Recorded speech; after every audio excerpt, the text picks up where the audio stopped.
তাম দুনিয়ার ভিতরে ফার্স্ট হয়েছে। এদের পরিচালনা আমরা দেখেছি, হাজার হাজার মায়ের কোল সন্তান হারা হয়েছে। এদের পরিচালনা আমরা দেখেছি, আমাদের দেশের টাকা পাচার করে বিদেশে বেগম পাড়া তৈরি হয়েছে। কিছুদিন আগে আপনারা দেখেছেন সদ্য ভূমিমন্ত্রী তার লন্ডনেই নাকি শুধু বাড়িয়েছে প্রায় ৩০০ না ৩৫০ মতো। এই টাকা কি তার বাপের টাকা? আপনার আমার কষ্ট অর্জিত এই সম্পদ ওই চেয়ারে বসে বিদেশে পাচার করেছে। এদের পরিচালনা আমরা পেয়েছি আইনা ভাব। তাম দুনিয়ার মধ্যে এত নৃশংস, এত কঠোরতা, এত অমানুষিক আমরা আর কোথাও তাম দুনিয়া ইতিহাসে দেখি না। এদের পরিচালনা আমরা লক্ষ লক্ষ মানুষকে নির্দোষ ভাবে তাদেরকে কেসের মাধ্যমে সংসার বিলীন করেছে। এরপরে আপনারা জানেন জুলাই ৫ই আগস্ট যখন ন্যায়ের পক্ষে অন্যায় প্রতিবাদে যখন ছাত্র জনতা যখন রাস্তায় নেমেছিল, তখন তাদেরকে পাখির মতো গুলি করে রাস্তায় লাশ হিসেবে ফেলে দিতে আমরা দেখেছি। এখন আমাদের সেই শব্দ কানের ভিতরে বারবার আওয়াজ তুলছে, মা সন্তান হারা হওয়ার পরে মা বারবার কলিজা ফাটা চিৎকার করছে আর বলছে, আজকে কতদিন পর্যন্ত আমার সন্তান আমাকে মা বলে ডাকছে। আজকে সেই দুধের পানি আমাদের কানে এখনো দূষিত হচ্ছে।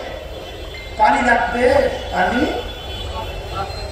আজকে আবু ছাই যখন হাত দুই হাত প্রসারিত করে, যখন ন্যায়ের পক্ষে অন্যায় প্রতিবাদে, যখন বুকে গুলি নিয়ে যখন তার জীবনকে এই বাংলার জমিনে নিঃশেষ করে ফেলেছিল, সেই দৃশ্য আমাদের চোখের সামনে এখনো ভাসছে। আমরা বলবো ইসলামী আন্দোলন বাংলাদেশ কখনোই দুই একটা কয়েকটা এমপি মন্ত্রীর জন্য, সম্পদ সম্মানের জন্য আমরা তাদের সিঁড়ি হয়ে ক্ষমতায় যাওয়া সেই সুযোগ ইসলামী আন্দোলন বাংলাদেশ নেয় নাই। বিএনপি জানে, আওয়ামী লীগ জানে আমাদেরকে তারা কি অফার দিয়েছে, কত এমপি, কত মন্ত্রিত্ব এবং কত সম্পদ, কত সম্মান। কিন্তু ইসলামী আন্দোলন বাংলাদেশ এই জালেমদের, এই খুনিদের, এই চাঁদাবাজদের ক্ষমতায় যাওয়ার সিঁড়ি হতে ইসলামী আন্দোলন বাংলাদেশ যায় না। এর জন্য ইসলামী আন্দোলন বাংলাদেশ আমরা কখনোই এই নিয়মে আমরা এমপি হতে পারি না। ইসলামী আন্দোলন বাংলাদেশ ন্যায়ের জন্য প্রতিষ্ঠিত হয়েছে, তার বাস্তবতা। জুলাই আগস্টে যখন রাজপথে ন্যায়ের পক্ষে ওরা আওয়াজ তুলেছিল, তখন বাংলাদেশের ভিতরে একটাই রাজনৈতিক দল তাদের ব্যানার নিয়ে রাজপথে সর্বপ্রথম আমরাই ন্যায়ের পক্ষে অন্যায়ের প্রতিবাদে দাঁড়িয়েছিলাম। অন্যান্য সব দলগুলোই তারা সহযোগিতায় ছিল ফ্যাসিস্ট দূর করার জন্য, ফ্যাসিস্টের মসলা ধ্বংস করার জন্য, কিন্তু কেউ রাজনৈতিক ব্যানার নিয়ে রাস্তায় আটকে থাকার সুযোগ বা সাহস পায় নাই। এখন কথা হলো, আমরা সবাই একত্রিত হয়ে আজকে ৫ই আগস্ট আমরা আবার নতুন স্বাধীনতা পেয়েছি। কিন্তু স্বাধীন হওয়ার পরে আমরা বর্তমানে লক্ষ্য করেছি পাশের বিভিন্ন আমাদের দেশকে অশান্তি যারা করতে চায়, এরা কিন্তু নাকে তোল দিয়ে ঘুমায় না, এরা কিন্তু সব সময় ষড়যন্ত্রের ভিতরে লিপ্ত।